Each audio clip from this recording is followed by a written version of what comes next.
جس طرح ملائکہ کے متعلق صحیفہ سجادیہ میں ہے فرشتوں کے بارے میں ذکر آیا ہے کہ بادل برساتے ہیں، رزق تقسیم کرتے ہیں وغیرہ وغیرہ، اگر یہ اعمال انبیاء اور ائمہ علیہ السلام سے منسوب کیے جائیں تو کیا یہ شرک کہلائے گا؟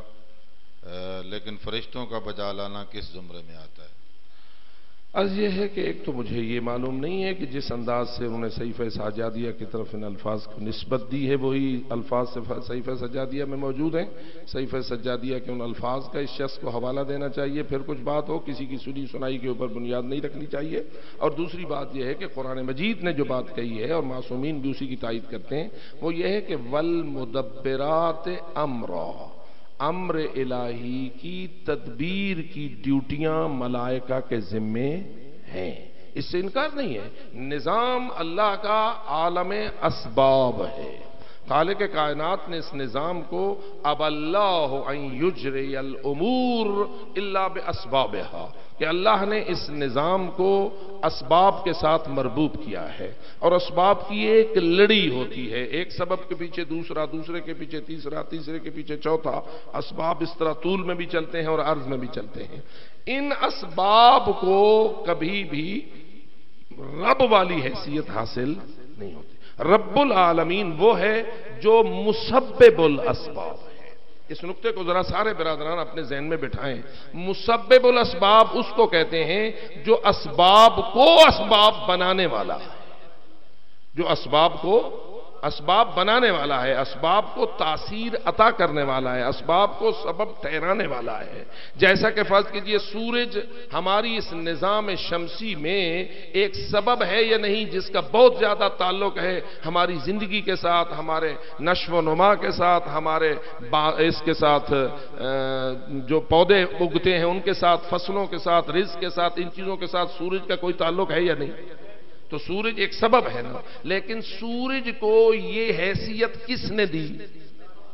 اللہ نے۔ اب سورج کو ہم رب الارباب مان لیں، رب مان لیں، رب العالمین مان لیں، نہیں، سورج کی حیثیت اپنے مقام پر ایک سبب کی ہے۔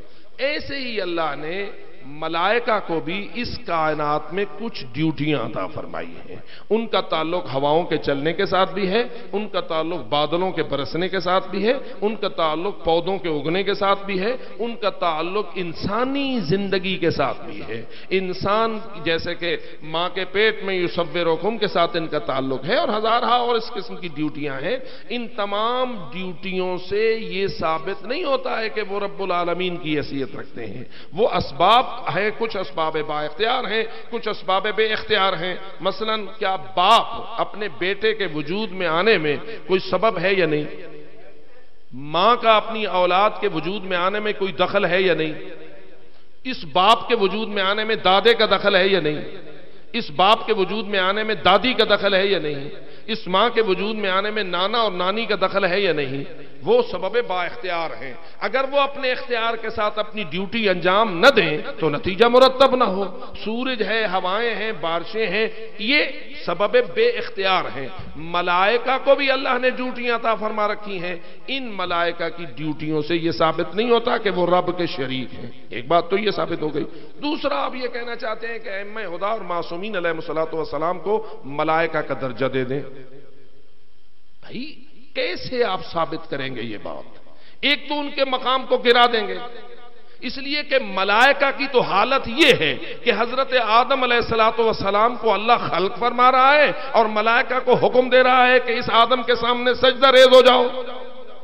تو ملائکہ تو اپنی شان کے اعتبار سے حضرت آدم سے بھی کم تر ہیں۔ کتنے ملائکہ حضرت آدم سے کم تر ہیں؟ 2 4 5 10 یا سارے؟ سارے ملائکہ حضرت آدم سے کمتر ہیں یا نہیں؟ ان سے حضرت آدم افضل ہے نہیں؟ اور حضرت آدم اور حضرت خاتم کے درمیان کتنا فاصلہ ہے؟ کیا حیثیت ہے مقام و شان کے اعتبار سے حضرت آدم کی حضرت رسول اکرم صلی اللہ علیہ وآلہ وسلم کے مقابلے میں؟ تو جب اتنا فاصلہ ہے تو ان ملائکہ کے برابر ائمہ کو کیوں کھڑا کرتے ہو جو ملائکہ آدم کے سامنے سجدہ ریز ہیں؟ یہ تم کیا سمجھتے ہو کہ یہ ڈیوٹیاں ہواؤں کے برسنے اور سورج کی اس قسم کی ڈیوٹیاں اگر آپ ائمہ خدا کے لیے ثابت کریں گے تو کیا آپ ائمہ کی شان بڑھائیں گے؟ ائمہ کی عزت کو بڑھائیں گے؟ ائمہ کی شان اس سے بلندتر ہے. یہ سارے خادم ہیں ملائکہ اور مخدوم کائنات ہیں محمد و آل محمد علیہ الصلوۃ والسلام.